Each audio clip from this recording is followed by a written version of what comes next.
security at risk by having these documents there? So, as I've said many times, and I get how you're asking the question, I hear you, Chris.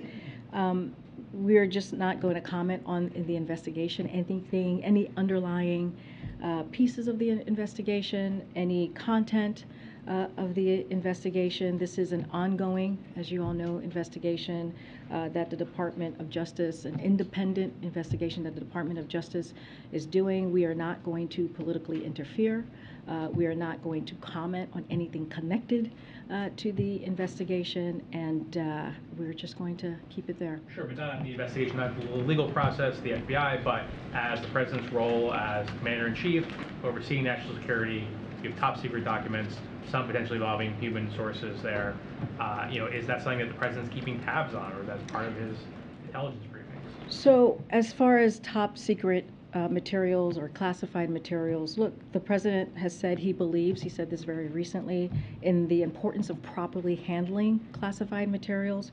But in regards to the specific case, again, we're just not going to comment from here. We want to make sure what we're doing is like out of abundance of caution, right? To not comment on an ongoing investigation, not to politically interfere. This is an independent investigation that the Department of Justice is doing, and this is something that the president has talked about during his campaign, making sure that they have that independence. The Department of Justice has that independence as it relates to investigations, and we're just not going to comment any further. And on tomorrow's speech, does the president plan to talk specifically about Donald Trump in the speech tomorrow? And does he feel like, when he's talking about the battle over democracy in this country, does it feel like things are moving in the right direction, the wrong direction? What can you tell us about what the president's going to talk about? So I don't want to get ahead of the president's speech. It's not a good thing to do, as you know.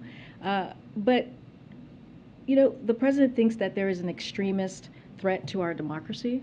The president has been clear as he can be on that particular piece when we talk about a democracy, when we talk about our freedoms. The way that he sees is the MAGA Republicans are the most energized part of the Republican Party.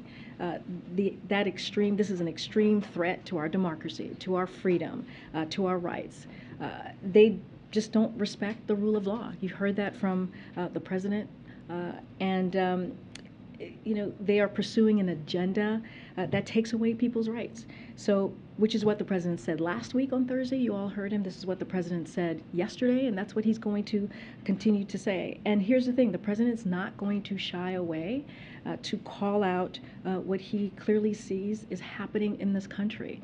And again, MAGA Republicans are this extreme part of their party, and that is just facts, and that's what he's going to continue to lay out.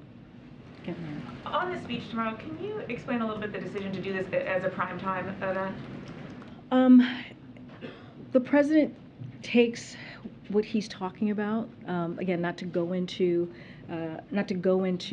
specifics about the speech, but as you know, we're calling it the soul of the nation. He takes that very seriously when it comes to our democracy. As you might remember, the president laid out his thesis, right? The foundation for what he calls the soul of the nation, fighting for the soul of the nation, the battle of the soul of the nation, in an Atlantic op-ed back in August of 2017.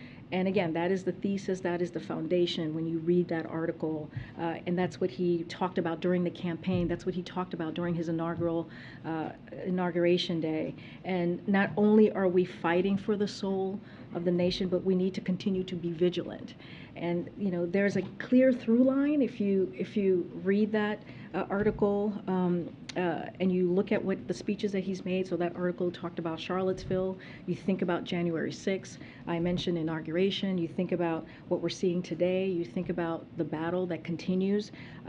And so, but what the president believes, which is a reason to have this in prime time, is that there are an overwhelmingly amount of Americans, majority of Americans, who believe that we need to save the core values of our country. And on last night's filing, you have said in the past that the president was not briefed ahead of time on other aspects of the investigation. So just to be clear, was the president briefed on this latest development? The Yes or president no? has not been briefed on this latest development. He has not been briefed on anything that's connected to this particular criminal investigation, which is we're not going to comment. Again, it's an independent investigation. At this time, we're just not going to comment on it. We're going to let the Department of Justice continue its independent investigation. Karine, the president yesterday weighed in pretty forcefully about threats to the FBI and FBI agents. Is he satisfied, is the White House satisfied that FBI agents are getting the protection that they need as a result of these threats? So, just like the president, just want to say this, and the president spoke to this very forcefully and very clearly yesterday, as you all heard him. He's rejected defunding the police. He rejects defunding other law enforcement, including the FBI. The president has called for boosting police funding through the COPS program and hiring 100,000 additional officers.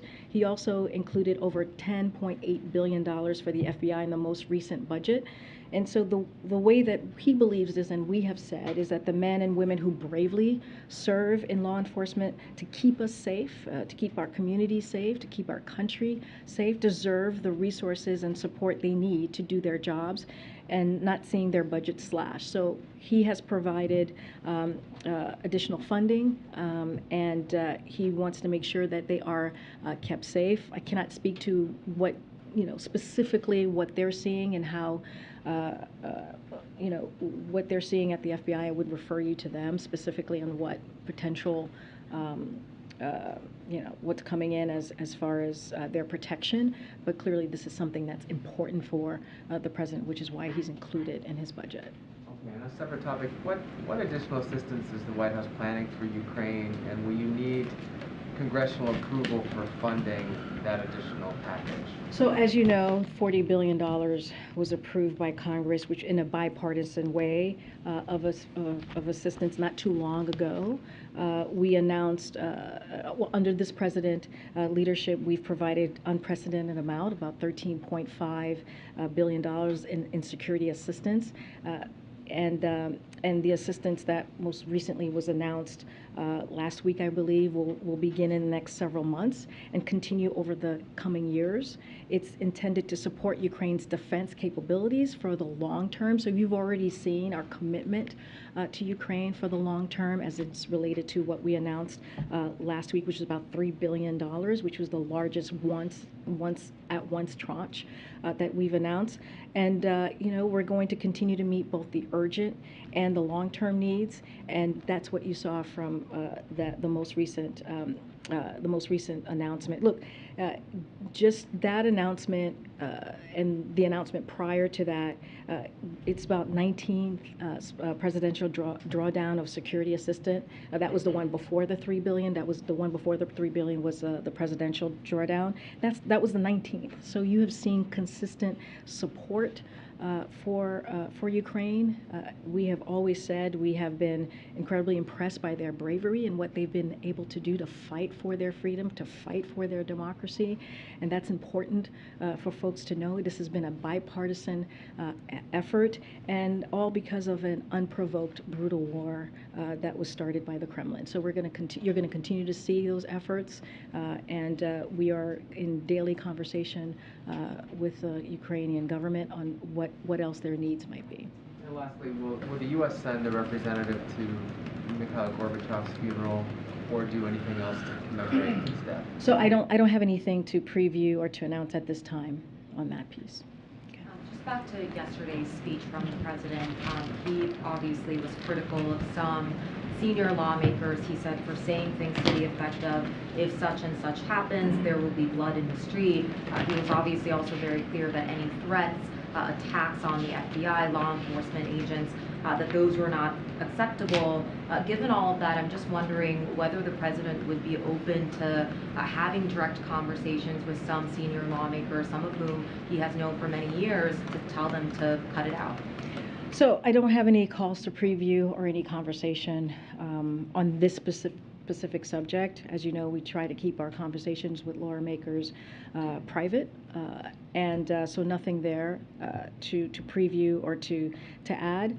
Look, you know, we have been clear that when the Department of Justice independence, that the Department of Justice and the FBI, you know, as I just said, like we need to not attack our brave men and women who protect our country and who protect our communities. And you just heard me lay down what funding this president has put forward and has announced, and to do just that. So, you know, the president was just emphasizing that violence or threats of violence has absolutely no place in our society, which we should all agree on, regardless of the point of view. It doesn't matter which side of the aisle that you're sitting on, we need to denounce that. And so when you are inciting violence, or when you are making comments, the way that we've heard over the weekend from some leadership and some members in elected office, that's a dangerous thing. And the president's not going to shy away from calling out those types of comments. I guess just without previewing specific conversations that may have happened or could happen in the future, you know, if he believes this kind of rhetoric is potentially harmful or dangerous to law enforcement, you know, does he feel that he has a responsibility to do everything he can? Actually, I think he made that very clear yesterday by, for example, again, reaching out to some of these members directly and having that conversation with them. Look, MJ, I hear your question, but all you have to do is turn on the TV and hear from the president directly on how he feels about what he's hearing. And he's been very clear about that. And again, he's not going to shy away. He believes, and I have said this a couple of times at this podium at this point, is as president, he has the obligation to speak out against threats against our democracy, against violence. It is he believes as president you have the strongest platform, if you will, the strongest voice, and that's what he's going to continue to do. Again, he's not going to step away from it. He's not going to shy away from that. I think any of those legislators or any of those elected officials, all they have to do, I'm sure they have seen the clip over and over again from your network and others about what the president has said yesterday and how forceful he was, how passionate he was, and that is going to continue. And just one last one. Yeah. Just given that, you know, you all have billed it as being related to the battle for the soul of America, which is something that he obviously ran on back in 2020. The threats to democracy that he obviously saw as being very real 2-3 years ago, does he believe that those forces are very much still at large now, or does he believe that there has been some progress since he came into office? Look, he believes that it continues. He believes that we need to continue to fight for our democracy. And he's been very clear. You look at the extreme wing of a party, the MAGA Republicans, it's not stopping. It is continuing. And we heard it over the weekend, as you're asking me about the president talking directly with legislators. And this is an important time, and he's not going to shy away from it. He's going to continue to lift that up and what he sees and what he's going to call out. And you know, he believes that there are a majority of Americans who disagree with that, who disagree on the attack of our core values as a country. And he's going to speak directly to them tomorrow. That's what you're going to hear. Okay, Nancy, and then I'm going to come to the back, and then I'll come around. Thanks, Karine. Over the past week or so, we've heard many Republicans argue that this president ran as a uniter, and now he's calling MAGA Republicans, which is a very large swath of the American populace, semi-fascists. He is arguing that they're a threat to democracy. Does the White House believe that this is a fair criticism by Republicans, that this is not unifying language? So I'll say this, Nancy. Sadly, there are more examples than I can count on how we have seen recently armed attacks on federal law enforcement. There are a couple of things I just want to say here. You have Representative Paul Gosar has posted videos depicting him attacking the president and members of Congress. You have Representative Majority Taylor Greene has publicly expressed support for shooting prominent Democratic elected officials and suggesting physically assaulting transgender school officials. You have Representative Madison Cawthorn has said falsely, if our election systems continue to be rigged and continue to be stolen, then it's going to lead to one place, and that's bloodshed. And just last week, you had Governor Ron DeSantis suggested that Dr. Fauci should be physically assaulted. And former President Trump has done the same many, many times. Look, and many of your colleagues have actually talked about and reported on this dangerous trend that we're seeing. And for example, the New York Times headline from this month, as right-wing rhetoric escalates, so do threats and violence. And so these are things that we have to call out. Again, I can't remember who just asked me the question. I was talking about Soul of the Nation. This is something the president has talked about since 2017 when he wrote that article in The Atlantic. And he's called it out then. He called it out January 6th. He called it out Inauguration Day. He called it out last week. He called it out yesterday. So there is been a consistent call out from the president about what he's seeing from an extreme part of this party, of the Republican Party. And historians, I would argue, would say the same. I have a question about Jackson, Mississippi. You talked about the help that's coming from FEMA and the disaster declaration, but clearly Jackson is going to need an entirely new water system. They've been having big problems even before this latest crisis.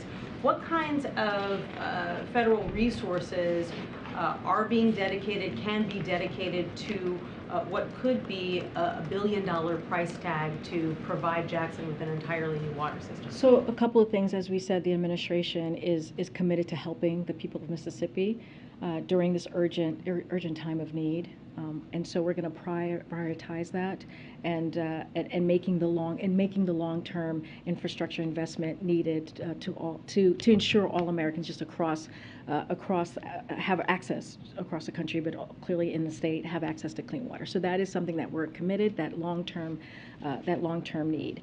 So just a couple of things just to list out that we have provided and that we are doing from the federal government. $450 million was provided through the American Rescue Plan for water upgrades across the state. The city has allocated $20 million of its ARP, that American Rescue Plan funds, for water and sewer infrastructure needs. You have $75 million through the bipartisan infrastructure law to support the state to provide clean and safe water this year, with an additional $429 million available to the state over the next 5 years.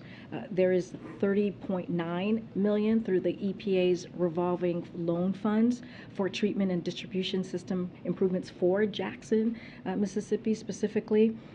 For long-term support, earlier this year we announced $300,000 as part of the administration's Justice 40 initiative for the Army Corps to conduct a validation study to reduce flooding from the Pearl River in Jackson, Mississippi. So we continue to work with Mississippi's congressional delegation to improve the projects moving forward. But as you can see, we are committed, and we're going to continue to help the people in Mississippi.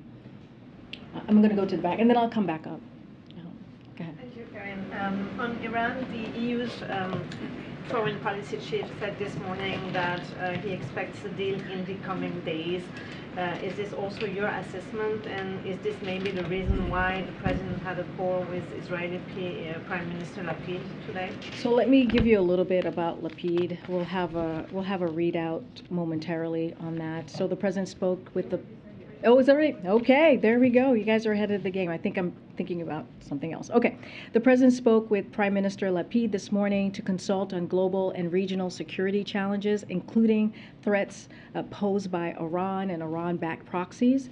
The president expressed appreciation for the warm reception during his July trip to Israel, a visit that illustrated the unbreakable bonds and friendship between our two countries. He also committed to sustained coordination to implement the announced trip deliverables.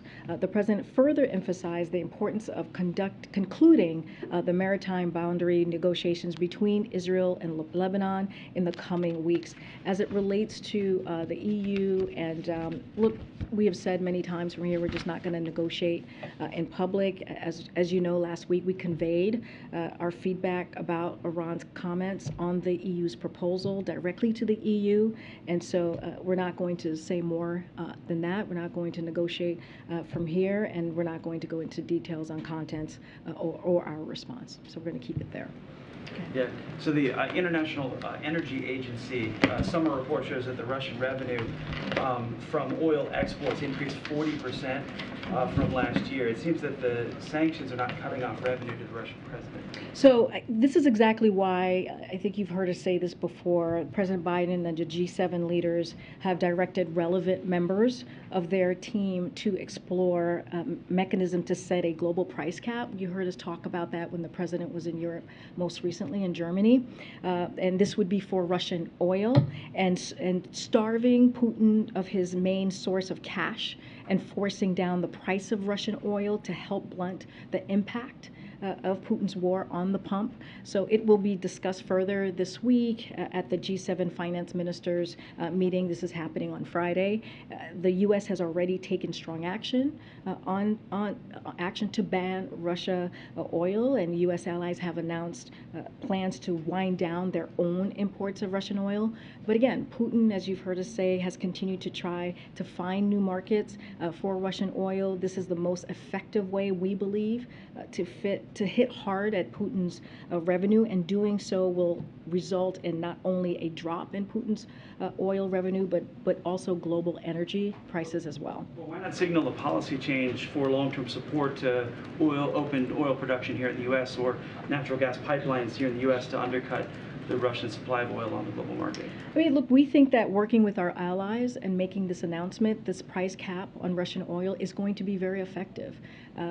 Again, you've heard directly, you heard the president speak about this very recently. We'll hear more on Friday how this is going to work. And it is not just us, it is also a partnership with our allies, the G7. So again, we believe this is going to be a way to really hit Russia financially. And so that's kind of the process that we're going to take moving forward. And also, as you know, we've also taken actions already that we think has had an effect. But again, as we know, as I just stated, Russia is always looking at other markets, which is why doing this particular piece we think will be effective. Those other markets are China and India. Is the president then going to use his relationship to stand up to China and India and say, stop buying oil from Russia? Look, we've been also very clear about that. I don't have anything more to add. But again, we think by doing these price caps is going to hit Russia in a way that is going to be the most effective. So again, the G7 finance ministries are meeting on Friday to talk more about that, and we'll have more to share. Okay. Go ahead, Phil. I haven't called on you in a bit, and then I'll come down. When it comes to voters, how does the president differentiate between the ultra MAGA folks who he sees as an extremist threat to democracy and the average GOP voter? So, can't talk about voters from here. As you know, no. Oh, no, I get you. Not gonna, I just need to say that, right? Just to, just to be clear. I mean, the president has been really clear about the leadership, right? The MAGA Republicans in leadership. They're the ones who have the platform. They're the ones who, again, the extremist part of the Republican Party. They're the ones who, folks listen to in their own party. And by inciting violence, by trying to take away, they're the ones who are the legislators and trying to take away our rights, trying to take away our freedoms.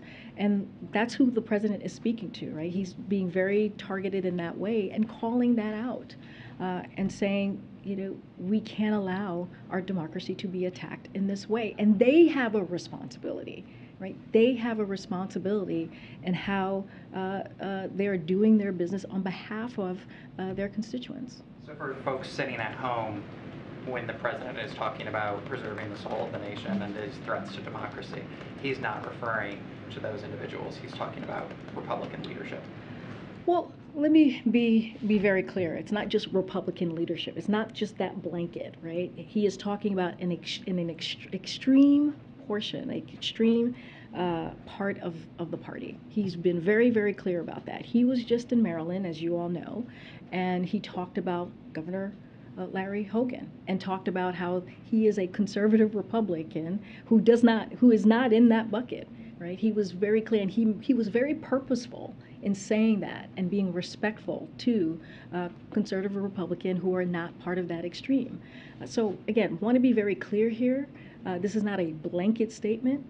This is calling out what we have seen for some time. Since 2017, as the president wrote about in his article, right? When you are supporting an authoritarian figure, as we have seen, who is currently leading the former president, and saying inciting the violence that you are, or wanting to take away our freedoms, we need to say something. He's not going to shy away from that. Okay, good. Karine, now that the FDA has authorized this new COVID booster, can you say whether the administration is confident you'll have enough of these new boosters for everyone who wants one? So to answer your question, yes, because we have planned for this, but want to say a couple of things about the FDA. So the announcement is an important step to getting updated COVID vaccine boosters, which we expect to provide additional protection against the variants of COVID circulating in the U.S. to the American people while we wait for the CDC to make its clinical recommendations. So there's still another step, so we want to be very clear about that. We've been working for months to be prepared for this moment and to get shots into arms this fall and through the end of the year. So we are prepared to do that.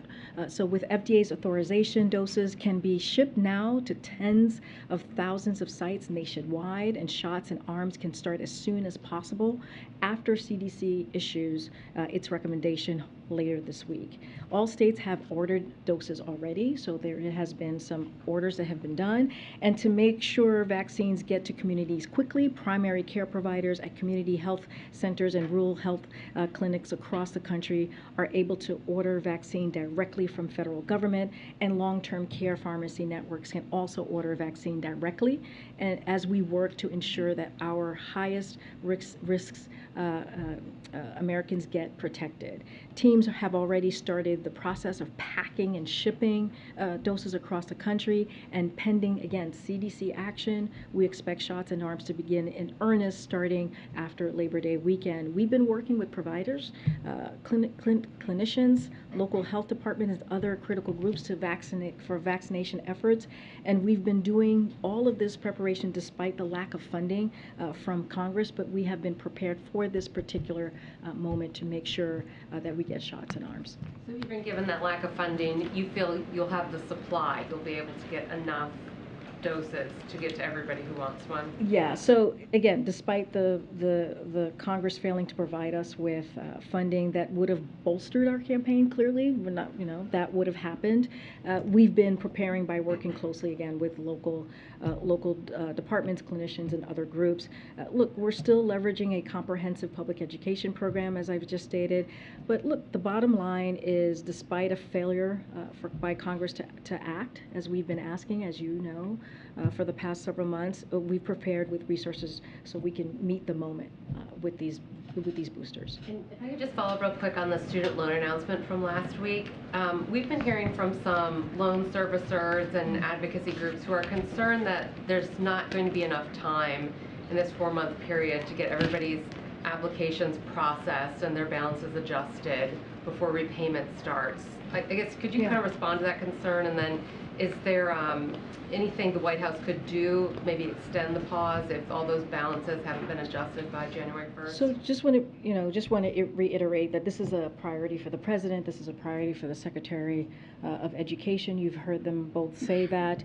And look, we've got experience here. They've got experience with this. The Department of Education has already canceled $32 billion in student loan debt for over 1.6 million borrowers, which is never happened before, which is unprecedented. That has happened the last 19 months. And so, the administration will be launching a simple application just to go down through the process by early October for folks who don't know.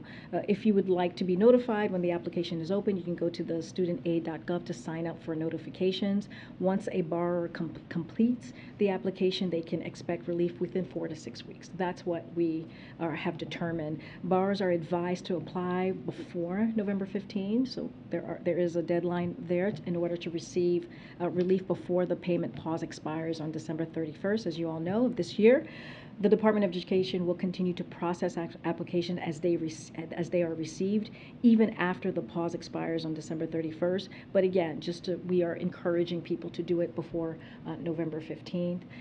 We are going to do everything that we can. The Department of Education has been committed to doing this, and there is precedent for them doing that for 1.6 million Americans previously. Go ahead.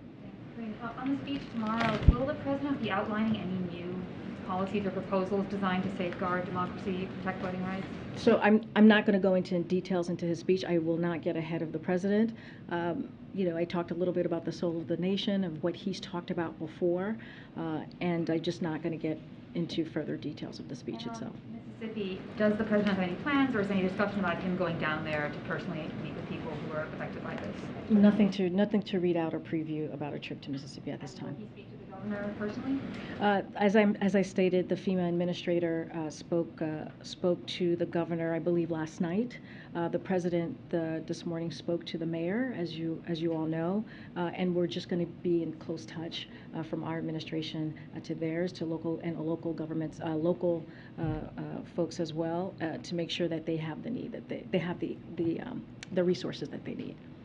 Okay, Peter. Thanks, Karine. There's a big problem now that rainbow fentanyl, which is designed to target children, has been found in 18 states. What specifically is the president doing about this? So we just talked about the overdose awareness day that we are observing today. I just laid out what the second gentleman and others are doing within this administration,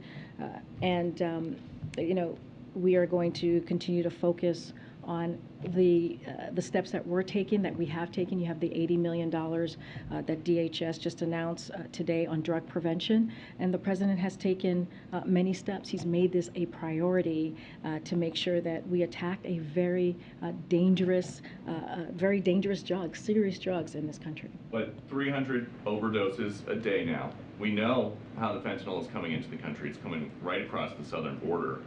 The DEA administrator says so. So when is the president going to do something? So I will say that you have seen a 200% increase of fentanyl seizures, which means that we are doing the job of catching drug traffickers. 200%. Hold on, 200% increase. Just and again, Americans' life seizures. expectancies are going down at a rate not seen in a century, and part of that is being driven by drug overdoses. So what is the president going to do? And we agree. We see those same numbers as well. But the fact that we are securing the border, the fact that we are securing record levels of funding from DHS so they can stop illicit drugs from entering into the country, the fact that it's not just drug traffickers that we're dealing with as well, we're stopping financiers. This is what's happening with under this administration. It's not being stopped. 300 overdoses. This is being designed to target children. Drug cartels in Mexico want to kill American kids. What is this president doing about it? I hear you. I just laid out 200% of increase of drug fentanyl seizures. That is a dangerous drug that we are taking off the street. We are going to continue to focus. This is an important priority for this president. And I just want to talk about how you're saying that they're just the border, right? And how the border, whatever you just stated, I just want to clear this up. Migrants people are coming in, fentanyl's coming in, people are dying. Hold on. So migrants who attempted to enter the country illegally are taken into custody by Border Patrol agents. That is how it works. That is the process that we are taking. They are then either expelled by the court order under Title 42, transferred to ICE custody or monitored through alternatives to detention program as they await further processing. We have made 3,000 arrests in the first 3 months of launching an aggressive campaign to combat the multi-billion-dollar human smuggling industry. When it comes to what's happening with drug overdose, this is something that the president cares about. This is something that the president has laid out a plan to make sure that our kids, our babies, our young Americans here in this country are not continuing to suffer from that, are not continuing to be given or access to drugs. This is something that's incredibly important to this president. So to say that we're not doing enough, Peter, is just falsely, categorically wrong, especially on a day that we are observing what needs to be done. And we have announced, DHS has announced $80 million to prevent that. So we are doing the work. And here's the thing, Peter, if Republicans want to help us stop overdose and stop our kids getting overdose because of these dangerous drugs, because of these fentanyl that we're seeing in the streets, we're happy to work with them. But they're not. I'm moving on. I'm moving on. Good. No, okay. Karine, who's the audience for tomorrow's speech in Philadelphia? How are people selected to be? The folks in the room. I don't have that information for you. Clearly, is going to be folks from the Philly area who will be clearly participants. That's normally how we do events. We invite local leaders. We invite local residents. To the event to watch the president speak. I don't have a full list or a full way of our process, but that's normally how we do our events. As you know, you've attended some of our events, and it's usually people connected to the party or people, not party, but connected to elected officials locally and the state as well. And on the CDC booster, specifically as it relates to the president, if the CDC director, as the new boosters, if the CDC director signs off on the boosters as expected tomorrow, and they do start rolling out next week, can we expect the president to get his booster shot next week? So I don't have any dates to announce yet on when he will get it, but obviously the president was just infected with Omicron and is really well protected, as you all know, right now against COVID. So CDC has always provided that guidance on timing for boosters as it relates to prior infection, and they'll do that here as well as it relates to the president and your question. But he will absolutely get his updated booster and will encourage eligible Americans to do the same when he's able to. Okay. Thank you, Karine.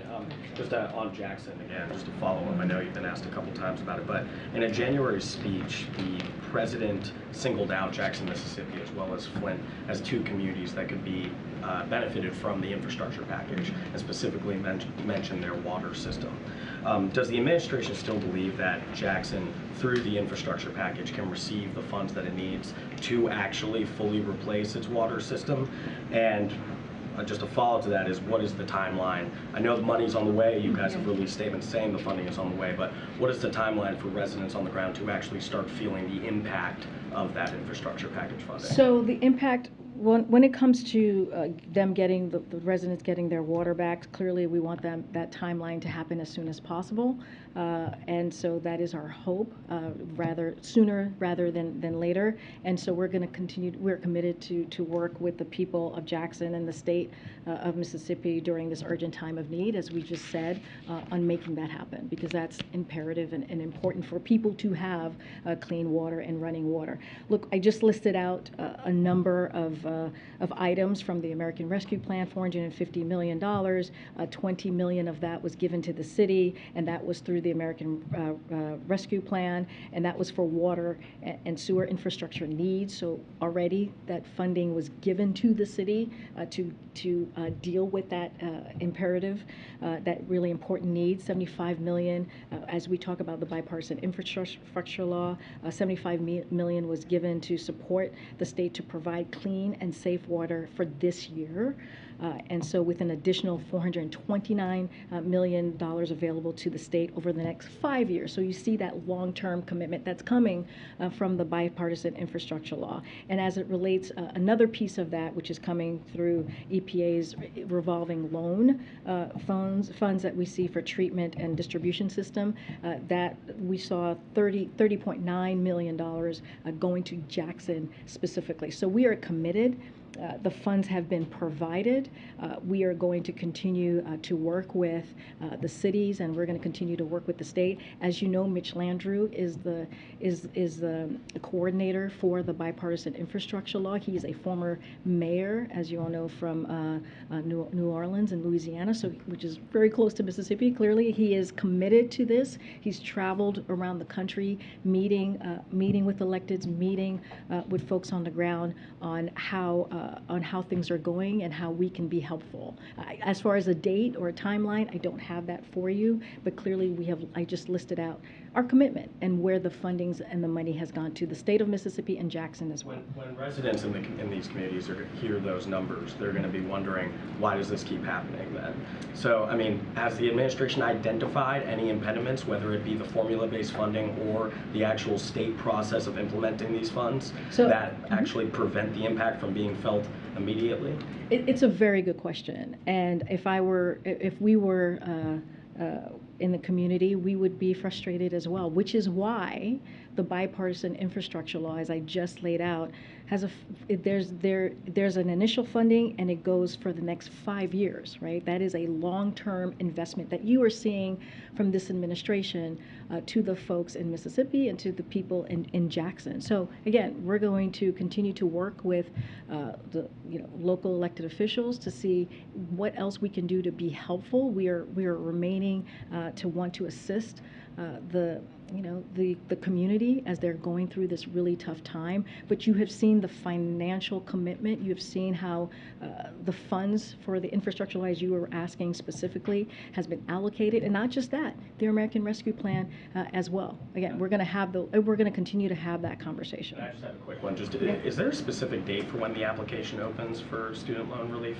at this point, and why the kind of lag time, the delay in actually having a system set up, given there was a lot of time taken to deliberate over this decision? So as I just stated just moments ago, we're going to have more from the Department of Education to be notified when the application is open. And again, we have a website that people can go to, studentaid.gov, to sign up for notifications. So those notifications will go up, and borrowers will have to complete that expectation, and it'll be within 4 to 6 weeks, which is a good amount of time to make sure that they apply before November 15th. But it doesn't just end there, right? We have said that the Department of Education will continue to process application even as they are received, even after the pause expires on December 31st. So we are going to continue to work with borrowers, but we do have to put a plan in place so that folks know how the process works. Again, they can go to the website and apply, get those notifications, and we have been giving out information on how the process can work. This is not the first time. We've done this before, right?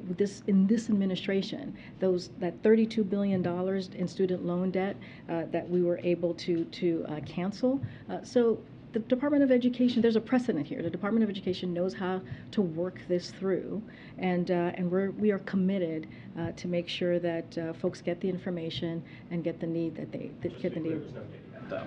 There's no date yet. For the application? Yeah. Well, I don't have a date here to share with you, but that's something that the Department of Education is following through. We've laid out our process. We've laid out the timeline. We have said we're going to continue to process application even after the pause on December 31st, and we're committed to that. Again, this is not the first time. There's precedent for this.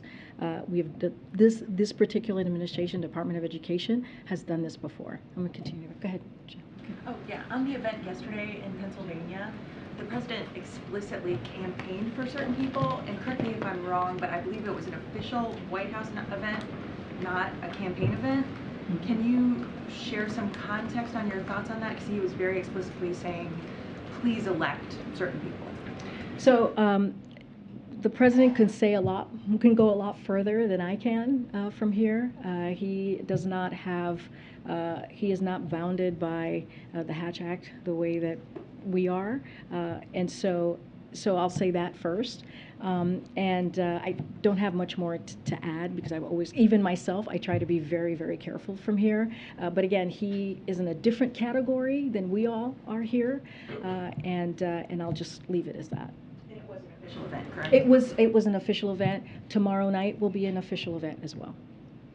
Go ahead. I know I was supposed to call you last time and I didn't. Go ahead. Thank you, Karine. So yesterday during his speech, the president reiterated what he sees as a serious need to pass an assault weapons ban. This is, of course, something he said before. That's not new.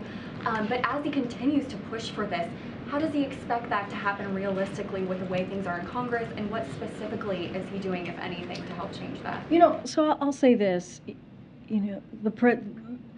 Look, the president's going to continue to call on Congress. As you know, when it comes to the assault weapons ban, that is something that is important to the president. He was one of the leaders of that 30 years ago, the assault weapons ban back in 1994. And again, he has been trying to work on bringing back the assault weapons ban after its sunset in 10 years after. And he's done that as vice president, and he's doing that now. A couple of things that I do want to say is when it comes to actions that he's taken, he's had more executive actions dealing with gun violence than any other president at this time. When the bipartisan law passed to deal with gun violence just recently, just a couple of months ago, many people said that wouldn't happen, and it happened. So many people have said we couldn't get things done, and we got that done. So the president, as you heard him say, he is determined to do that. He's determined to make that happen. He's going to continue doing the work that he has done for the past 19 months and having those conversations with Congress, congressional members, in calling for them to take action. And we have seen the House takes action, which many didn't think that was going to happen either. And they took action on the assault weapons ban. So we are a lot further, we would argue, on this administration dealing with gun violence, even dealing with pushing further the assault weapons ban than we have been in 30 years. And so I think that says a lot for this president's leadership, and that says a lot for what his commitment in making sure that we protect our communities, we protect kids going to school, right? We protect people from going to grocery stores, right, and not feel like their lives are in danger. It's a first step, and there are many steps to take. With all the attention on the former president's handling of classified information, not asking you to comment on that specifically, but can you say with certainty to the American people that President Biden, in his time as president, has not mishandled, improperly stored, done anything improper with classified information? No, and then I'm going to move on. Go ahead. Thank you, Karine. I have two questions, one on the speech tomorrow and one on COVID. On the speech tomorrow, President Biden said in his victory speech in November 2020 that he sought this office to restore the soul of the nation. So where does the White House believe the country is in that restoration process? Look, he has said this before, that it's going to take some work. You've heard him say that, you've heard us say that. But what he is not going to do is shy away, again, from calling out extremism that he is seeing, these MAGA Republicans. He is not going to shy away from that. Is there more work to do? Absolutely. Do we have to continue to protect our democracy? Yes, we do. That is the reality that we're in. Protect our freedom, protect our rights. And that's what he's going to continue to do day in and day out. And you're going to continue to hear that from him, not just Thursday, not just yesterday, but that message is going to continue. COVID, many employers have robust return to office plans that will begin after Labor Day. And just yesterday, some Wall Street banks announced that they are going to be ending entirely testing, vaccination, masking requirements. How would the White House respond to those companies? I leave that up to the companies to decide what's right for their employees. Clearly, there's CDC guidance that we always recommend people to follow, but I leave that up to the private organization. Go ahead, Maria. Anita. I have a domestic question and an international question. First of all, how does the president plan to commemorate 9/11 this year? That's a very good question. Don't have anything to preview at this time, and when we will, we'll share that. And And then moving on to Venezuela, a U.S. citizen detained in Venezuela has said on the record, quote, "Our government has abandoned us." So how does the administration respond to a statement like that? And what is the administration doing to try to get the 10 Americans who are detained in Venezuela out? Is a prisoner exchange possibly in the cards? And, how are you working on You're that? talking about, the person is talking about our government, right, not the Venezuela. Okay. I have not seen that reporting. I'll say this, we're very careful in not negotiating in public and being mindful of not putting any lives more at risk. So I'm just not going to share anything further from here at this time. Okay. Oh my gosh, we're gonna go around. Okay. Go ahead, I'll go. And then I'll come back, guys. Thanks, Karine. Can you talk a little bit, in regards to tomorrow's speech, can you talk a little bit about the timing? You've said a bunch of times that this is a theme that he's discussed for many years. So why now is the time to do it in such a prime time fashion? Because he thinks our democracy is at risk. Because, when I talk about taking away our freedom, June 24th, the decision from the Supreme Court Justice on the Dobbs decision, that was a decision to take away our constitutional right. That was an important moment for our country. It put women's lives at risk, and it's not just reproductive rights. It's going to be other rights as well, as we heard from Supreme Court Justice Thomas. He made that very, very clear. And then after that, we heard from leaders of the Republican Party saying they wanted a national ban. So we have seen recent efforts to take away our rights as Americans from an extreme part of their party, those MAGA Republicans that you'll continue to hear us talk about. And so that is continuing, and it hasn't stopped. And I just listed out what recently leaders in Congress have said about attacking law enforcement individuals who protect us, attacking their own colleagues from the other side of the aisle. That's dangerous. Again, the president's not going to shy away from speaking up, from speaking out, and it is very important for him to speak directly to the American people. As I have said, and this goes into Phil's question, he believes majority of Americans want to protect our democracy. He believes majority of Americans wants to protect our freedom. That's where he believes the majority of the country is. But we have to keep talking about it. We cannot shy away from it. Can you give any color of how he's preparing for the speech? The guidance, the schedule today seemed not so full. Is he spending much of his day, going through drafts with staff? Is he practicing it? What's the process? So, if you don't mind? as you know, this is an important speech for the president. We're talking about a theme, to your point, that he's talked about since 2017. So, yes, he's working through the speech with his senior advisors, with his staff. He's continuing to do the business of the American people by meeting with staff on issues, on items that are critical, and policies that we continue to work through to make sure that we do the work. Always going to continue to do the work of the American people. But yes, to your point, he's going to look at drafts. He's going to write his speech, and you'll hear directly from him tomorrow. Okay. Go ahead. Thank you. Karine, Angola just had a very peaceful and well-organized election last week. Mm-hmm. And as you said, the U.S. was following, and the results are there. So the president, João Lourenço, was re-elected, and I would like to hear the view of the White House on the Angola elections. Yeah, so don't have anything more to add. And to your point, we congratulated last week on Friday. We congratulated the people of Angola for making their voices heard. As we're talking about, democracy, as we're talking about elections, this is an important moment for the people of Angola. We continue to observe. We're going to continue to observe the process. I know I've said that last week, but I just don't have more to add. The United States supports the democracy. democratic process and through our ongoing democracy and governance programs by observing the election as we've done, and we share a partnership with the country of Angola. I don't have more to say to what I just added. As you know, President Biden announced a big investment for Angola. So last time he just told me that the reason why is because they are seeing some progress in the country. Can you elaborate a little more about the view of the U.S. in Angola in the last 5 years? So, as I was just saying, that we see a partnership with Angola. We will continue to work with them, with the government closely. Whoever the chosen government that the people elected to deepen our cooperation and shared priorities. So we're going to continue to do that.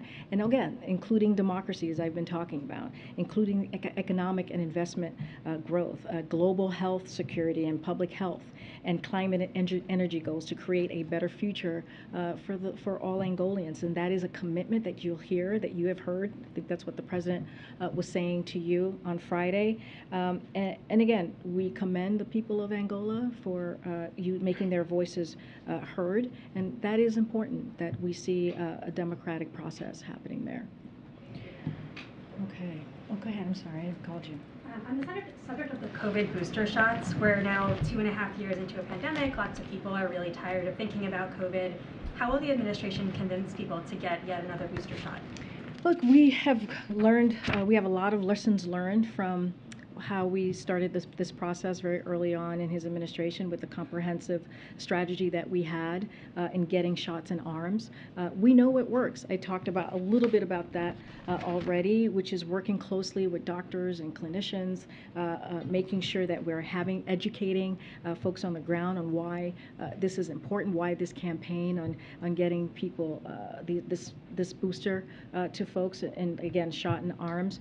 And one of the things that we have seen that worked really well is the trusted voices.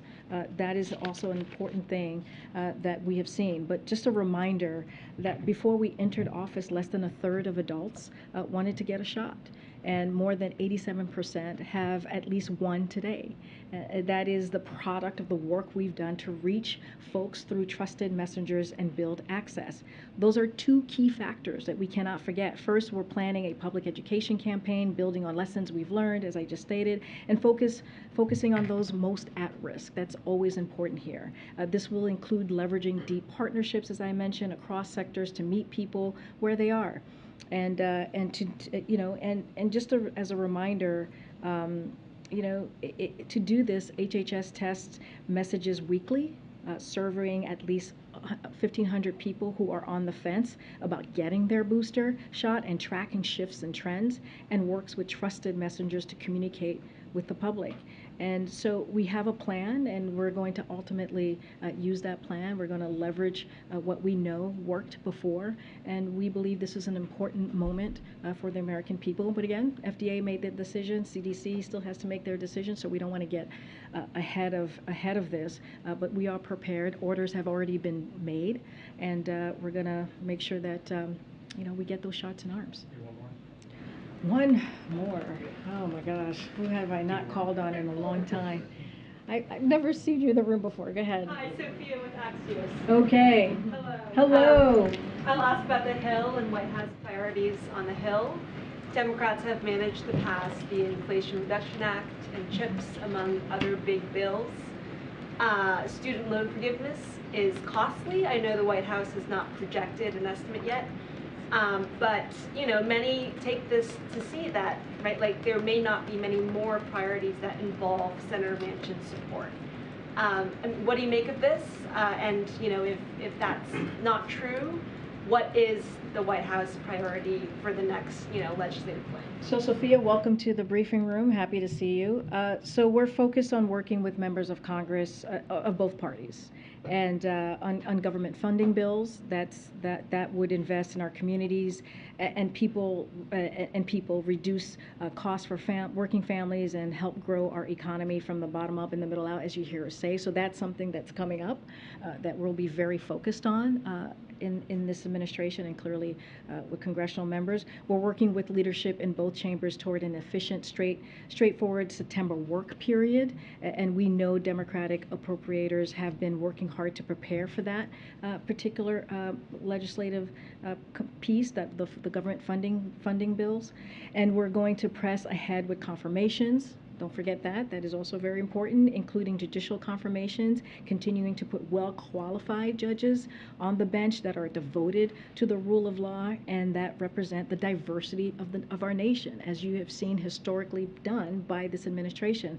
We're also implementing the landmark laws we have passed, as you just mentioned, for the middle class, which is including the Inflation Reduction Act that's already creating manufacturing jobs and will lower many of families' biggest cost. Chips, as I'm sure you're thinking about, to bolster our competitiveness with China, and also keep bringing jobs back from overseas and more. So there's a lot to do. Judicial, there's the government funding bills, and there's also making sure that we're implementing these historic pieces of legislation that were passed early on.